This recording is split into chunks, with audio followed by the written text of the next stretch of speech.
салом дӯстон, бозии мунтахаби Ар-Риёз ки дар он Криштиану Роналдо бозӣ мекард бар муқобили ПСЖ баргузор гардид ва шумо албатта онро тамошо кардед. Бори дигар лаҳзаҳои асосии онро метавонем ба хотир орем. ҳайати Ар-Риёз аз бозингарони ду дастаи қавитарини Арабистони Саудӣ Ал-Ҳилол ва Ал-Наср тартиб дода шуд. Исторои асосии ПСЖ Месси, Неймар ва Мбаппе дар бозӣ иштирок карданд. 9 гол ин бозиро зебу зинат дод. Шумо лайки худро гузоред ба ин видео, мо баъди ин сар мекунем. Дӯстон, сарпарасти видеои мо ширкати Якикс мебошад. Дар он ҷо вақт коэффициентҳои баланд ва бонусҳои гуногун шуморо интизор аст. Ҳамчунин нафароне ки то ҳол регистратсия накарданд метавонанд дар аввалин пардохт бо промокоди MG0777 соҳиби $100 бонус гарданд. Ссилкаи бозӣ дар комментария. Ба ҳама муваффақият. бозии имшабаки моро бори дигар ба даврони кӯдакиамон бурд. Мо медонистем ки агар бозиро бо мағлубият анҷом диҳем, ҳеҷ кас моро барои ин намекушад ва шиканҷа намекунад. Барои ҳамин бехати ҳимоя бозӣ мекардем. Ҳама ҳуҷумкунанда буданд. Аз ин рӯ бозӣ бо натиҷаи 41-39 ба анҷом мерасид. Ин рақобате буд ки кулли деталҳои футболи муосирро ки бозии прагматикӣ ва таваҷҷӯҳи бузург ба хати дифоъ аст, як паҳлӯ монд. Як қопча голе ки дар ин бозӣ дидем ба мо писанд омад. мо аз ин рақобат он чизе ки хостем гирифтем. Голи Месси, дубли Роналдо, корти сурх, пеналти назадаи Неймар, пеналти задаи Мбаппе ва албатта дастфишурии дӯстонаву бародаронаи Мессиву Роналдо. Ба ҳар сурат мо ба ин ду нафар изори миннатдориамонро баён мекунем ки толи ин солҳо тамошои футболро барои мо гарм мекарданд. Агар ин рақси охирини онҳо дар як саҳна буд, пас рақсҳои дигар маъное надоранд. Арсенал баъд аз нокомӣ дар мавзӯи харидории Мудрик ба як бозингари дигар таваҷҷӯҳи худро равон мекунад. Ин Леандро Тросард аз дастаи Брайтон мебошад. Футболбози хати ҳамла дар мавсими ҷорӣ худро хеле хуб нишон медиҳад ва натиҷаҳои олӣ дорад. Ҳамаи мо хетрики ӯро дар Энфилд ба хотир дорем. ҳодисаи нодире ки пеш аз Тросард танҳо ба ду футболбоз даст додааст. Ино Андрей Аршавин ва Питеру Нудлову буданд. Аммо Аршавин покер кард ки ӯ дар ин кори ягона аст. Аҷибаш ин ки Тросард акнун метавонад ба дастаи собиқи Аршавин равад. Лондониҳо барои ҷалби ин футболбоз ба дастаи Брайтон 20 миллион евро пешниҳод карданд. Брайтон ин нархро шармандагӣ медонад. Ба пиндошти дастаи мазкур Тросар бояд на кам аз 30 миллион евро фурӯхта шавад. Ин бо шумораи бонусҳо мебошад. Суоли асосӣ ҳамин ки Леандро Тросард ба дастаи Арсенал барои чӣ лозим аст?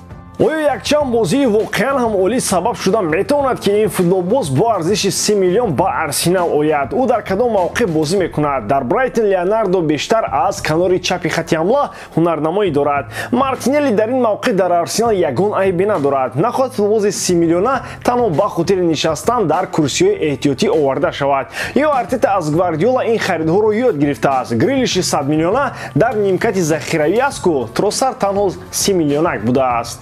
нимҳимоятгари дастаи Брайтон Кайседо аз радари дастаҳои топи кишварҳои аврупоӣ дур намешавад. Яке аз онҳо дастаи Челсии шаҳри Лондон мебошад. Челси баъд аз харид кардани Мудрик таваҷҷӯҳи худро ба қисмати нимҳимояи марказ равон мекунад. Айни замон футболбоз танҳо дар ҳамин мавқеъ ҷустуҷӯ карда мешавад. Бо Энсо Фернандес чӣ мушкилиҳое сар задан ва акнун ӯ бо эҳтимоли зиёд то охири мавсим дар Бенфика мемонад. Кайседо бошад дар рафти мавсими ҷорӣ ҳамвора дар сатҳи баланд бозӣ мекунад. Аз ин лиҳоз Челси омодааст то нархи гаронро барои ҷалби ин футболбоз сарф кунад. Лондониҳо мехоҳанд аз хазинаи худ 73 миллион ҷамъи бонусҳоро ба Брайтон пешниҳод кунанд. Вале Брайтон медонад ки талабгорони нимҳимоятгари колумбӣ зиёданд. Аз ин рӯ нархи худро монда истодаанд. Гапсари 85 миллион ҷамъи бонусҳо меравад.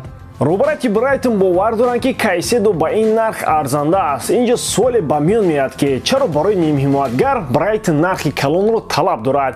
Онҳо медонанд ки дар равзанаи хариду фурӯши тобистона талабгорони Кайседо хеле зиёд мешаванд. Челси бошад ният кардааст ки нимҳимоятгари колумбиягиро дар ҳамин моҳи январ бихарад. Барои ҳамин ҳам Брайтон мехоҳад пули нағз кор кунад. Челси хоҳ нохоҳ як нимҳимоятгари марказӣ бояд харад. Онҳо метавонанд маҳз ба номзадии Кайседо тарафдор бошанд, чун бо Премер-лигаи Англия шинос аст. Дар Россия ҳастед ва мехоҳед ба ватан баргардед ё ин ки ният доред ки ба ягон кишваре ба саёҳат равед. Иқдоми хуб, вале барои чипта харид рафтан вақти зиёд сарф мешавад. Боз дар навбат истоданашро намегӯед дарди сари зиёдатӣ. Бисёр фикр накунед ва ба ширкати Aviacassa Official муроҷиат карда чиптаҳоро аз хона, аз ҷои кор ва умуман дар куҷое набошед онлайн харидорӣ кунед. Ин ширкат дар кӯтоҳтарин фурсат барои шумо чиптаҳои заруриро ба самтҳои гуногун тамоми дунё бо нархи арзон дастрас мекунад. муҳимтар аз ҳама, ширкати Aviakassa Official дар ин соат таҷрибаи чандин сола дошта хеле боэътимод аст. худи ҳозир ба рақамҳои зерин дар WhatsApp муроҷиат кунем ва ба шумо дар кӯтоҳтарин фурсат ҷавоб дода фармоишатонро иҷро мекунанд. Aviakassa Official, вақти парвоз фаро расид. Николо Заньоло дигар ба Жозе Мауриньо лозим нест. нимҳоятгари марказӣ дар равзанаи хариду фурӯши зимистона метавонад аз шаҳри Рим биравад. роҳбарияти дастаи Рома аз сармураббии клуб мутахассис португалӣ Жозе Мауриньо хабар гирифтанд, ки метавонанд Николоро ба фурӯш гузоранд. ин дар ҳолест, ки тобистони гузашта чандин дастаҳои топ ба нимҳоятгари ҳуҷумкор таваҷҷӯҳ доштанд, вале аз сатҳи болоии дастаи пойтахти Италия барои рафтани Заньоло иҷозат дода нашуд. ӯро яке аз бозингарони муҳим барои дастаи Рома мешумурданд ва ҳамон вақт нишон дод, ки Мауриньо бозии дастаи худро бе Заньоло хубтар тасаввур мекунад. ӯ дар рафти мавсими ҷорӣ бештар дар ҳайати захиравӣ қарор дошт. طبق خبرها خود بازیگر ایتالیایی هم نیت کرده است که از شهر ریم برود. روبرت ریمی‌ها نرخ فوتبالباز خود را 35-40 میلیون می‌حسابند. توجه به فوتبالباز نامبرده از انگلیا و گرمانیا دیده می‌شود.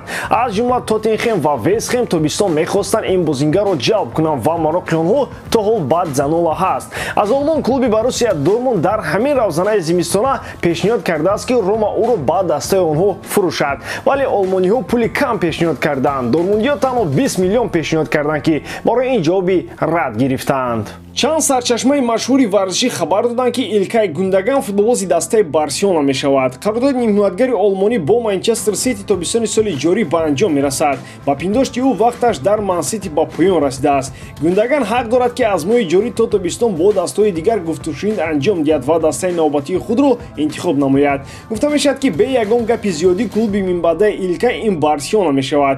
баъд аз тамом шудани шартномаи ҳамкорӣ бо Сити тобистони соли ҷорӣ, нимҳоятгари 32 сола бе пул ба Барселона мегузарад. дар мавсими ҷорӣ Илкай дар 25 бозии ҳамаи мусобиқаҳо бозӣ кардааст. ӯ дар ин фурсату фосила 2 гол зада, 2 ассистам ба номаш сабт кардааст.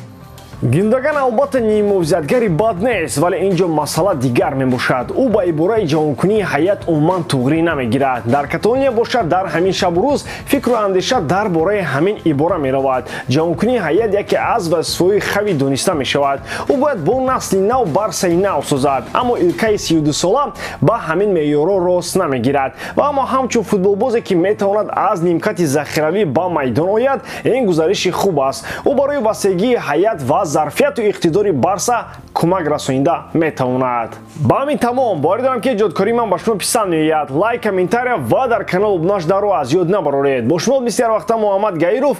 хай бародарон, дар паноҳи Аллоҳ.